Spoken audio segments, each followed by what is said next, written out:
манай бараа чанартай гэдэг юм. Буцаад байгаа юм би бүх бараа угаасаа чанартай болцсон. Тэг контент хийхээс айгүй хүмүүс айдаг. Одоо чи намайг хүмүүс муугаар хэлэх болоо юу гэж хэлэх болоо гэж айгүй айдаг байхгүй.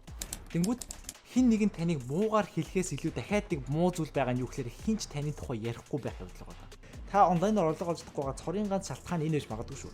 Яг үндэ таны ур чадвар асуудалтай биш зүйл.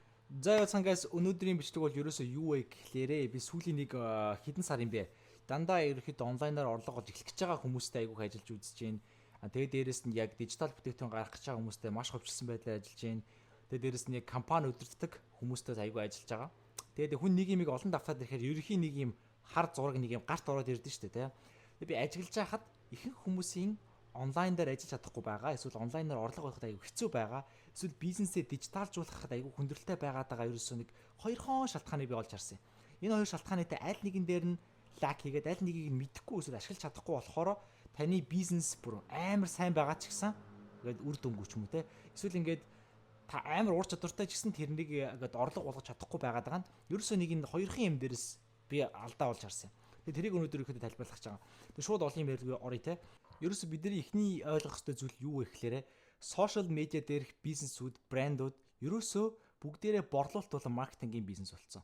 Ерөөсөө л хэн борлуулалт, хэн маркетинг сайн хийж чадна тэр хүн хамаг ашиг нь хамаг өрмийг нь хусч чаддаг. Угаасаа дөрвөн тийм болсон. Одоо ч хувцтай e-com ажиллах чинь хувцсны брэндтэй болох чинь гэж бодъё л доо. Миний өмсөж байгаа Nike-гийн бодвол Adidas-ийн бодвол хоёр юугаар өөр юм?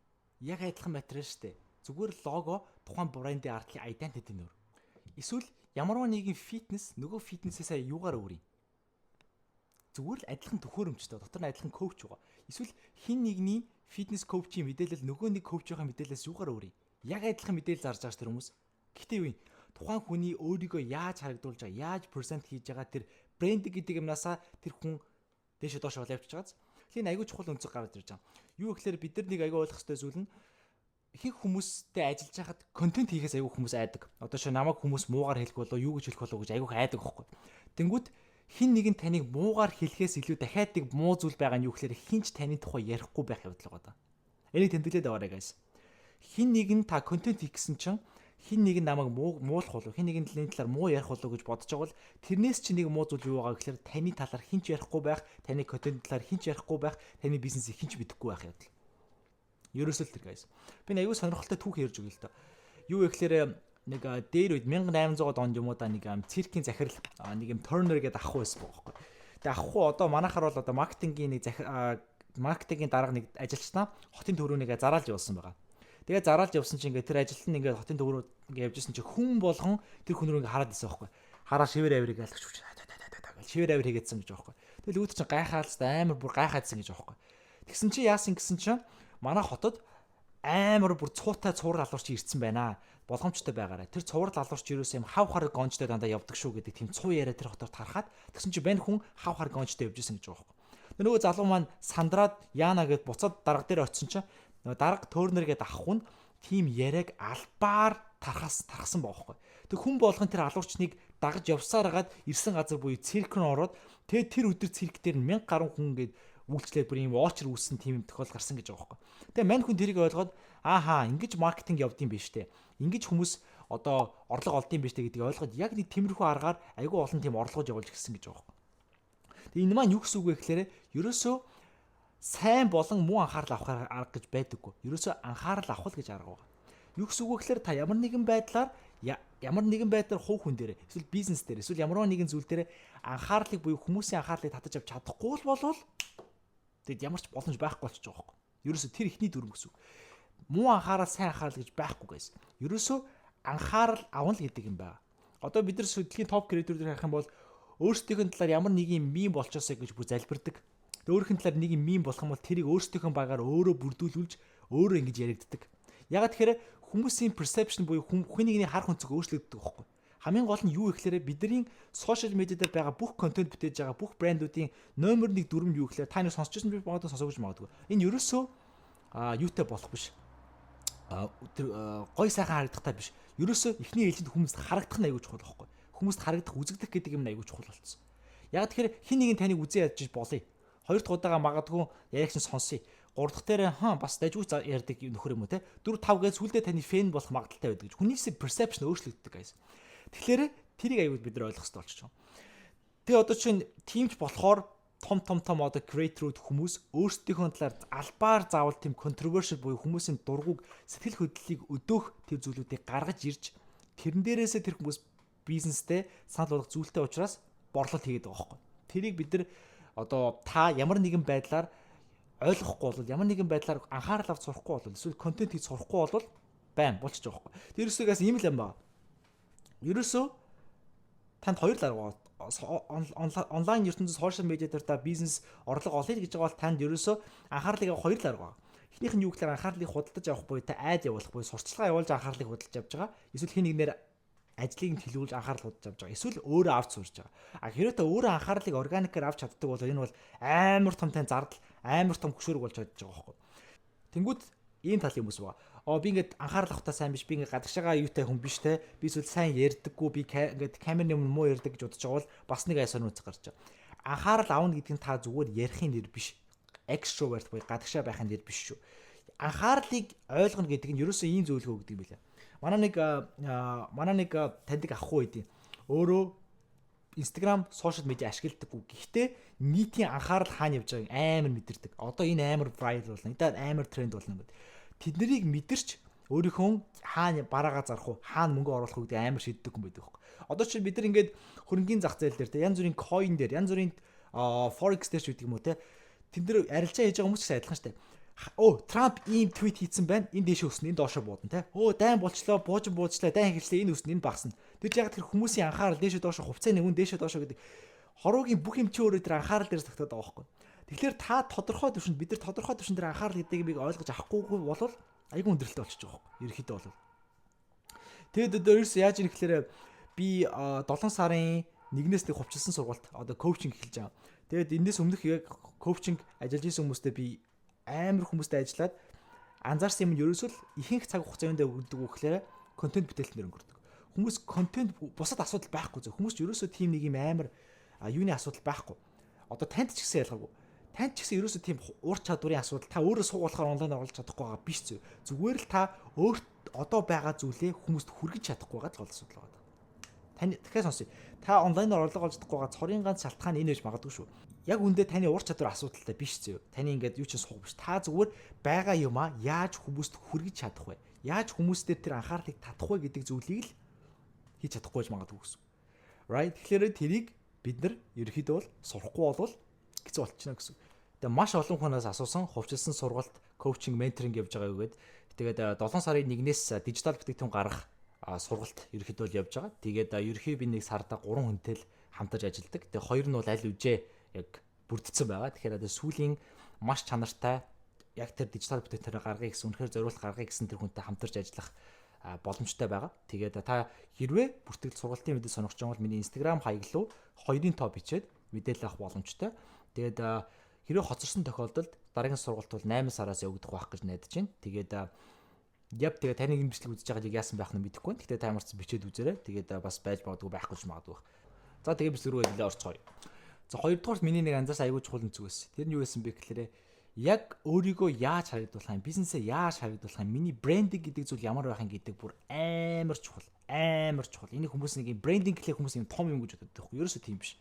Яг тэгэхээр орчин үед ерөөсөө бүх сошиал медиа бизнесүүд зүгээр л маркетинг, борлуулалтын л бизнесүүд болцсон байхгүй. Яг тэгэхээр одоо манай бараа чанартай гэдэг юм. Хуцаад байгаа юм бэ? Бүх бараа угаасаа чанартай болцсон. Тэ? Бүх фитнесийн төхөөрөмжүүд адилхан чанартай, гой загвартай болцсон. Бүх одоо шинэ бодоод яг үнэхээр бодоод үзлээ. Nike, Adidas хоёрын ялгаа нь яг юу юм? Зүгээр л цаатлын identity нь штэ. Identity буюу би Nike-г өмсөд би ийм мэдрэмж авах гээд байна. Adidas-ыг өмсөд би ийм мэдрэмж авах гээд байна. Ерөөсөө л тэр штэ. Тэгэхээр ерөөсөө бүх юм ерөөсөө ийм болцсон. Тэгэхээр бид нар өөрсдөө нэг юм өхөн хүмүүс нэг юм сонин манай бараа хамгийн чанартай, манай бараа миний юм гээд тэр guys хэд ч хамаагүй болцсон зөө. Тэр хэд ч хамаагүй болцсон. Та хамгийн суганд байж болох ч гэсэн бүр 1000 туршлагатай хүнийг зөвхөн өөрийгөө яаж харагдуулснараа цөм зөхөх боломжтой. Та бүр 10 20 жилийн туршлагатай хүнийг ч гэсэн 2 3 жилийн туршлагатай байснараа зөв харагдуулж чадсанараа зохих боломжтой. Дахиад тэмдэглээд аваарай. Та 20 жилийн туршлагатай хүнийг шүү дээ, тэ. Тэгээ 2 жилийн туршлагатай байсан ч гэсэн зөвхөн өөрийгөө зөв харагдуулж, өөрийгөө зөв байрлуулж чадсанараа тэр хүнээс илүү out perform буюу илүү ажиллах боломжтой, илүү мөнгө олох боломжтой. Ерөөсөө яаж харагдуулах вэ гэдэг. Манайхан бас мэдэх бол Sigmund Freud гэдэг одоо нэг шинжлэх ухаан гэх юм уу, сэтгэл зүйч гэх юм уу те. Ахыг мэдэх бах. Ах өөрөө хамгийн анхны баг энэ одоо subconscious mind гэх юм уу, одоо энэ далд хумсар гэдэг ч юм уу. Энэ концепцүүдийг бас гаргаж ирсэн хүмүүсийн нэг байгаа байхгүй. Тэгээд энэний одоо nephew гэхэлэр чи одоо ерөн за би хамаатан гэж ярьчих. Хамаатан ч юм уу, дүүн ч юм уу те. Andrew Bernay гэдэг ах үйд юм. Andrew Bernay болохоор одоо father of propaganda буюу хүмүүсээ одоо тархиугаалтахтай массын одоо сэтгэл зүйс удирдах тэр юуны бас одоо эцэг тэнгэр гэж ярьдаг хүн бохгүй.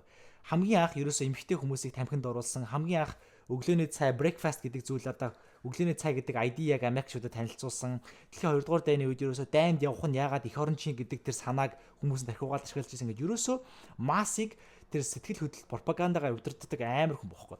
Одоо баг одоо Монголд байсан бол хамгийн шилдэг улс төрчний ард массыг тархиугааж байгаа тэр мундаг хүн гэсэн үг байхгүй. Тэгэд мань хүн өөрөө яг Sigmund Freud өөрөө энэ одоо массыг угаадаг энэ санаагаа олон гэдэг аюу клиник хүний эрүүл мэндийн үеийн талаас нь аяга зөв юусэн ашиглах гэдэг. Тэгсэн чинь манай Andrew Bernay яг болохоор илүү бизнес маркетинг жоохон тархиугаалт тал руу ашиглах гэдэг. Тэг хамгийн сонирхолтой бодоод үзээрэй guys. Public relation буюу PR гэдэг концепцийг анх гаргаж ирсэн Andrew Bernay. Яагаад гэдэг мэдэх үү? Яагаад тэгэхээр пропаганда гэдэг үг маань өөрөө хитрхи муухай нэг юм эвгүй сонсогдоод байсан болохоор зүгээр үгийг өөрчлөлт PR буюу public relation болгох чинь тэр нь гоё ядаад эхэлсэн. Тэгэхээр доторх агуулга нь адилхан. Тэгэхээр аливаа имийг яаж харагдуулах уу гэдэг үнцэг ямар амар байгааг анзаарч байна. Тэгэд яасан гэхээр мань ах хуу өөрөө яасан байгаа. 2 дугаар дайны үед ерөнхийдөө цэргүүдийг хүмүүсийг дайнд явуулахын тулд пропаганда яагаад дайнд явах нь яагаад тэгэхээр логикоор дайнд явна гэдэг нь яаж бодсон зүг зүйл биш байхад хүмүүсийг сэтгэл хөдлөлөөр нь удирдах юм бол дайнд явуулах нь аягүй чухал юм гэдэг мэнх ойлгонгуудаа сэтгэл хөдлөлөөр нь яаж явуулах уу гэдэг пропаганда явуулсан баг. Тэгээд тэрний араас тэр хийсэн ажлыг хүмүүс үнэлээд энэ бол үнэхээр тулцсан гар юм байна те. Одоо манайхаар үнэхээр тулцсан биз даа. Энийг ажилдаа энэ хөрөөгөр нэг компанид ажиллуулъя гэдэг нэг тамхины компани ахыг ажилд аваад тэгээд эрэгтэй хүмүүс бол тамхитаад байна. Гэтэ бид нар эмэгтэйчүүдийг тамхитуулмаа гэж хүсэлтэд тавьсны араас яасан бэ гэхээр тамхины пропаганда явж гисэн байхгүй. Юу вэ гэхээр torching freedom буюу тэ их чөлөөг асааж ин гэдэг нэртэй тэ. Ингээд амар гойгоо эмэгтэйчүүд тамхитаал явж байна. Тамхи татна гэдэг нь та independent буюу би тусдаа эмэгтэй хүн болж байгааг шинж шүү гэж хамгийн анхны тэр хүмүүсийг тархиугаалтыг гаргаж ирсэн байгаа байхгүй. Тэгээ ахын хэлснэг амар үг байд юм байл л дээ. Бид нар ерөөсөө тий free mind буюу юм өөрийн гэсэн бодол, өөрийн гэсэн эрхчлөлөө гэж юм байдаггүй. Бидний бүх бодол, бидний бүх үйлдэл, бидний бүх хобби, бүх юм хин нэгний бидний нэрийг ч мэдэхгүй хин нэгний одоо тэр нөлөөллөөр бидэрт суусгацсан байдаг гэж байгаа юм. Бүх юм. Яагаад би энэ малгайг өмсөж байгаа, яагаад AirPod гой санагдаад байгаа, яагаад би энэ бодуулкийг авсан, яагаад ч юм таймжлыг үзээд байгаа гэдэг бүгдээрээ тэр гэсэн үг. Тэгэхээр бидний ойлгох ёстой нэг аягүй зөв чухал зүйл болоод байна гэхээр та түрүүний миний ярьсан тодорхой хэмжээний анхаарлыг авч сурахгүй бол анхаарал авахтаа өөрийнхөө үзүүлмээр байгаа зүйлийг маш чухал зүйлүүдийг нь харуулж чадахгүй болвол танд энэ сошиал медиа ертөнцид боломж байхгүй. Sorry. Одоо чинь би өөрийгөө төгсөж хэлэхгүй зөө. Гэхдээ би сайжраад яваад байна, сураад яваад байна, ойлгоод яваад байна. Тэгэхээр энэ бичлэгээр би танд юу хэлэх гээд байна гэхээр дахиад би одоо summarize хийгээд тийг энэ хүртэл үзэж байгаа хүмүүс байх юм бол you're the fucking legends. Одоо би summarize хийгээд юу гэсэн үг вэ гэхээр эхний зүйл нь яаж хийж байгаад анхаарал аваатгаа. Анхаарал гэдэг зүйл бол маш чухал зүйл болсон. Яаж хийж байгаа та анхаарал авах хэрэгтэй. 1-р дүрм. 2-р дүрм нь та анхаарал аваад идэг тэрийг яаж харагдуулах вэ гэдэг чинь тэрнээсээ чухал болчихж байгаа. Буюу одоо анхаарлаа аваад танд тэр хүмүүст харагдуулах тэр маш богинохоо зай байгаа байхгүй. Тэр богинохон зайн дээр манай бараа хамгийн чанартай, би хамгийн шилдэгнэ гэдэг юм бол bro. Тэхгүй гэсэн үг. Тэгэхээр яаж вэ гэдэг нь зүгээр маш өөр аим зүйл болчихно.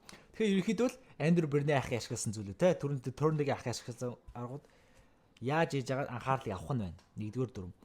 2-р дүрм та брендинг буюу өөрийнхөө санал болгож байгаа зарж байгаа зүйлийг ямар identityтэй холбохыг гэдэг зүйл айгүй чухал болчихж байгаа гэсэн. Ямар identity би энэ дэр юу наах юм те Nike гэхэлэр юу юм ялалт гэдэгтэй адилхан те Rolex гэхэлэр юу юм одоо luxury байдал, статус гэдэгтэй адилхан те. Gucci гэхлээр юу одоо flex гэдэгтэй адилхан те.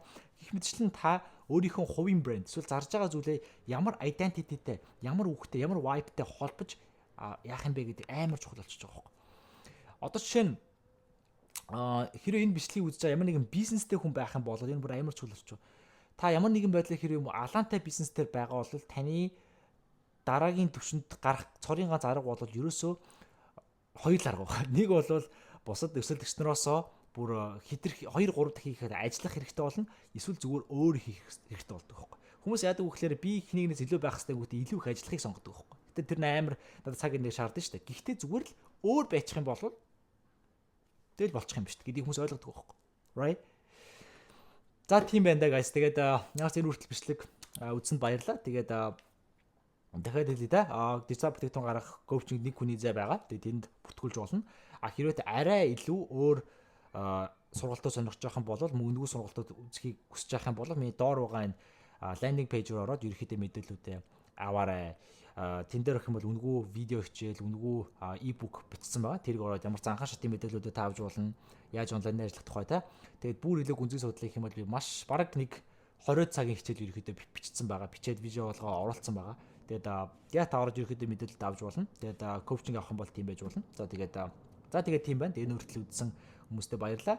Тэгээд мэдээллүүдээ та миний дараагийн бичлэгийг цаг алдахгүй цаг тухайд нь үзхийг хүсч ивэл лайк дараад subscribe байгаад хонхоо дараад байж байгаа. Тэгээд бүгд амжилт хүсье.